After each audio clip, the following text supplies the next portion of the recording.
Halo teman-teman, perkenalkan saya Pina Trinur Alsyah dari kelas C124 Akuntansi dengan NIM 102240025. Di sini saya akan mempresentasikan materi sebagai bagian dari tugas evaluasi tengah semester mata kuliah Statistika. Presentasi ini disusun di bawah bimbingan Ibu Ida Jalila Fitria, SEME selaku dosen pengampu. Pada kesempatan kali ini saya mau menjelaskan secara singkat tentang populasi, sampel, jenis data, dan skala data yang semuanya adalah dasar penting dalam statistik. Nah, kita mulai dari yang paling gede ya, yaitu populasi. Gampangnya, populasi itu adalah seluruh objek, orang, atau data yang jadi target penelitian kita. Jadi, kalau kita mau teliti mahasiswa Universitas Teknologi Digital ya contohnya, ya populasinya itu semua mahasiswa di sana. Populasi ini harus jelas batasannya, karena ini yang menentukan seberapa jauh hasil kita bisa digeneralisasi. Nah, untuk penjelasan di slide ini, kalau meneliti semua populasi itu ribet dan mahal, makanya kita ambil sampel. Nah, sampel itu cuma sebagian kecil dari populasi.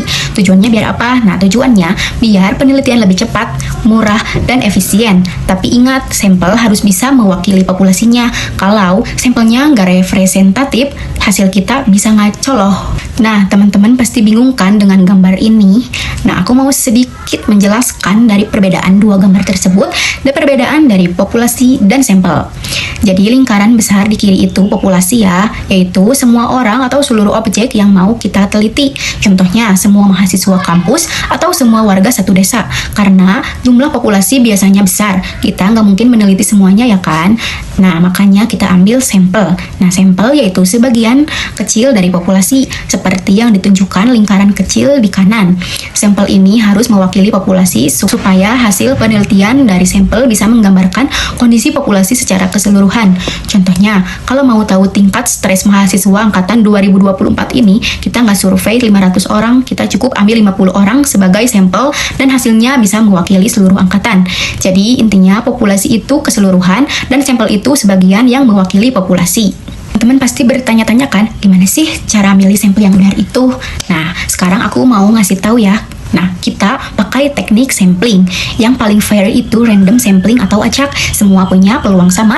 Kalau stratified, kita bagi populasinya dulu berdasarkan level atau kelompok. Misalnya, perangkatan, terus ambil sampel dari setiap level itu. Kayak contoh di slide dari 200 siswa, kita ambil 60 siswa saja, tapi dibagi proporsional per tingkatan. Kalau cluster, kita bagi kelompok juga, tapi kita cuma pilih satu atau beberapa kelompok secara utuh. Yang convenience sampling, kita ambil yang gampang ditemui aja. Hati-hati, ini rawan bias ya teman-teman. Sekarang kita pindah ke data. Ada dua jenis utama, yaitu yang pertama ada kuantitatif. Data yang bisa diukur pakai angka, contohnya tinggi badan. Dia bisa dibagi dua. Discrete, angka bulat, kayak jumlah anak, dan continue, yaitu angka pecahan atau rentang, kayak berat badan 60,5 kilo. Dan untuk kualitatif, data yang berbentuk kategori atau deskriptif, contohnya jenis kelamin. Ada nominal, cuma pembeda tanpa urutan kayak tipe bahan bakar, dan ordinal ada urutan atau tingkatan kayak tingkat kepuasan. Penting banget bedain ini ya. Apa itu skala data? Nah, setelah tahu jenisnya, data itu harus kita ukur dengan skala data. Skala ini yang akan menentukan rumus dan analisis statistik. Apa yang boleh kita pakai? Ada 4 tingkatan, yaitu nominal, ordinal, interval, dan rasio. Nah, untuk jenis-jenis skala data, yaitu yang pertama ada nominal, hanya untuk kategori. Cuma tahu beda atau sama, nggak ada urutan, contohnya agama dan warna.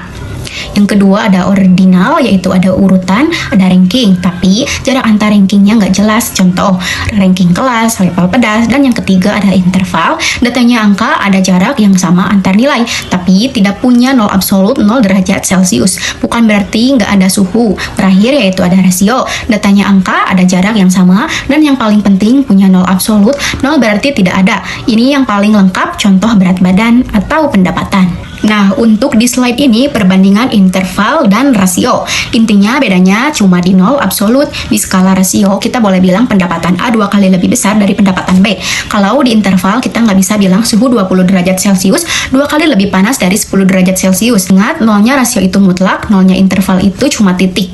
Nah, untuk kesimpulannya, jadi populasi adalah keseluruhan, dan untuk sampel adalah perwakilan. Setelah dapat data, kita tentukan jenisnya, yaitu kuantitatif atau kualitatif, dan skalanya yaitu ada nominal, ordinal, interval, atau rasio.